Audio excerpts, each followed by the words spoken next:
silahkan klik subscribe terlebih dahulu karena subscribe itu gratis. Jangan lupa aktifkan tombol loncengnya karena untuk pemberitahuan video selanjutnya. Hai guys, ketemu lagi di channel Anak Desa. Terima kasih selalu setia menonton video-video di channel ini. Bantu support dengan cara like, komen, dan share kepada teman-teman kamu agar informasi dapat lebih bermanfaat untuk orang banyak. Tak lupa saya ingatkan, bagi teman-teman yang belum subscribe silahkan di subscribe terlebih dahulu serta diaktifkan tombol loncengnya agar kamu selalu dapat pemberitahuan dan notifikasi tentang video-video terbaru dari channel Anak Desa.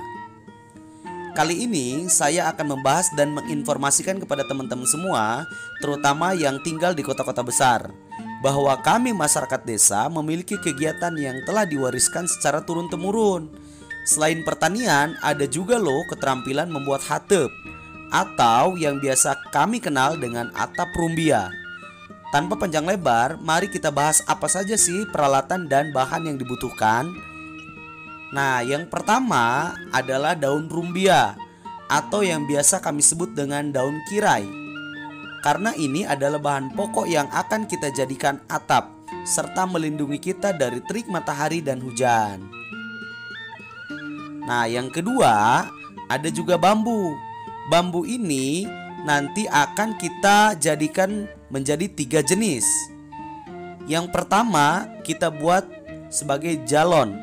Panjangnya sekitar 150 cm dengan lebar kurang lebih 3 cm. Nah, jalon ini fungsinya sebagai batang yang akan dijadikan media penyusunan daun rumbia. Yang kedua ada tutus dengan panjang sekitar 25 hingga 30 cm.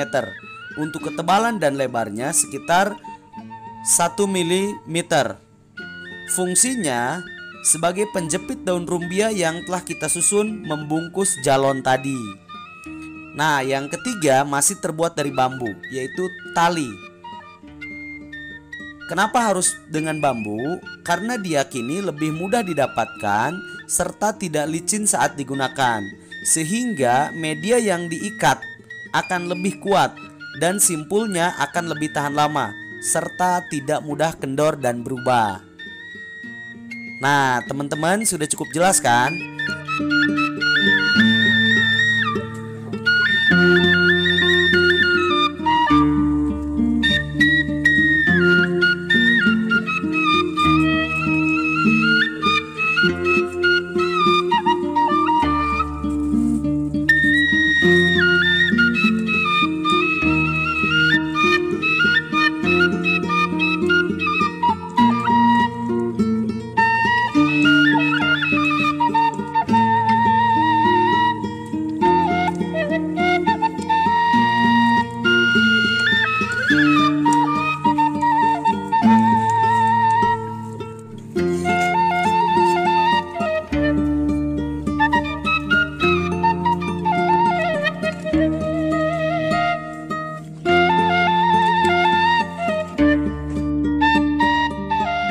Untuk pembuatan atap rumbia ini membutuhkan skill dan teknik tersendiri.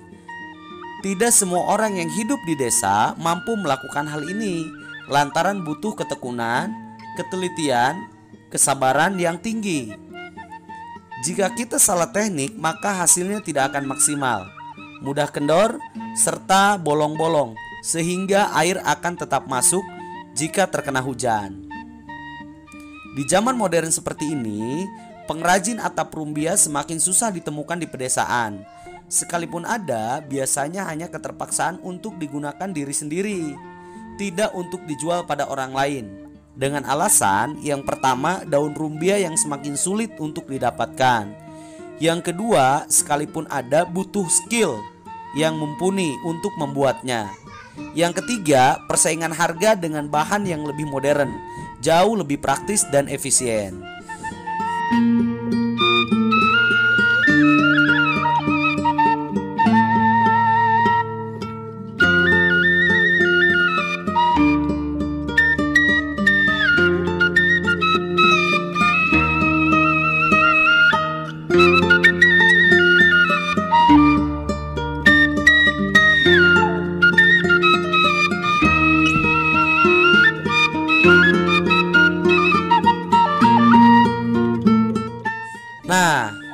Untuk kelebihan penggunaan atap rumbia ini, rumah akan jauh lebih sejuk.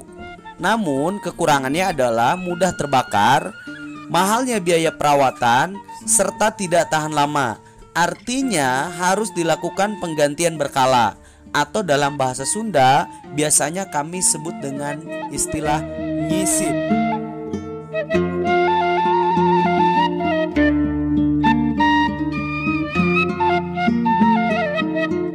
Halo, assalamualaikum warahmatullahi wabarakatuh. Sampurasun. Saya ucapkan terima kasih buat teman-teman yang selalu setia menunggu dan menonton video di channel Anak Desa. Ada salah satu kreativitas yang memang sudah diturunkan sejak zaman dulu, dan ini turun-temurun dilakukan oleh masyarakat pedesaan.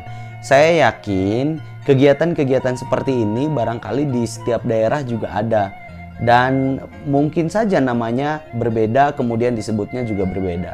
Hari ini saja gitu ya, kegiatan-kegiatan atau para pengrajin seperti itu, pembuat atap rumbia ini sudah sangat sulit ditemukan di pedesaan. Sekalipun ada, ini sudah tidak banyak lagi begitu. Dan saya tertarik mendokumentasikan ini, paling tidak ini akan jadi bahan cerita untuk generasi muda saat ini gitu. Saya tidak bisa membayangkan 20 tahun atau 30 tahun ke depan mungkin kegiatan-kegiatan seperti ini akan hilang begitu saja, diseret oleh perkembangan zaman begitu. Paling tidak sekalipun kegiatan-kegiatan ini tidak ada penerusnya, tidak dilanjutkan lagi begitu oleh generasi muda, paling tidak mereka mengenal dan mengetahui bahwa orang tuanya dulu pernah melakukan ini. Dan kita yang tinggal di pedesaan sebagai anak desa, kita meyakini bahwa orang tua kita dulu semua melakukan itu dan menggunakan itu gitu. Dan kenapa juga saya sebutkan satu persatu jenis-jenisnya tadi, mungkin bagi kita saat ini yang tinggal di pedesaan itu sudah tidak aneh lagi dengan kegiatan yang seperti tadi ya, nutus, namanya disebutnya nutus gitu. Tetapi mungkin saja generasi-generasi muda saat ini 20 tahun 30 tahun ke depan tidak menemukan kegiatan seperti itu lagi. Jadi sengaja saya dokumentasikan paling tidak untuk bahan cerita nanti gitu. Dan ada 3 jenis tadi ya. Paling tidak mereka mengenal, oh orang tuanya dulu pernah melakukan ini, oh orang tua kita dulu pernah melakukan ini. Dan menambah rasa syukur untuk generasi-generasi muda yang hidup di zaman modern seperti sekarang ini. Semua sudah tersedia di toko bangunan, lebih efektif, lebih efisien begitu ya. Dan untuk kegiatannya tadi ini ada 2 sebetulnya. Kalau nyisib itu adalah mengganti atap rumbia. Umpama satu rumah, satu bangunan itu diturunkan, yang lama diganti dengan yang baru, semua gitu. Itu disebutnya nyisib. Ada lagi kalau misalkan menggantinya cuma 1, 2 atau bagian-bagian yang rusaknya saja, yang kira-kira sudah tidak layak diganti gitu ya, 2 jalon gitu atau 3 jalon, disebutnya ngayuman. Kalau hanya mengganti beberapa bagian yang rusaknya saja. Itu barangkali yang dapat disampaikan, kurang lebihnya mohon maaf jika masih kurang berkenan. Mudah-mudahan esensi dari video ini tersampaikan gitu. Mudah-mudahan akan menjadi arsip untuk kita semua gitu ya. Terima kasih, selamat malam. Jangan lupa yang belum subscribe, di subscribe terlebih dahulu, kemudian di share agar informasi ini bermanfaat untuk orang banyak. Terima kasih. Assalamualaikum warahmatullahi wabarakatuh. Sampurasun.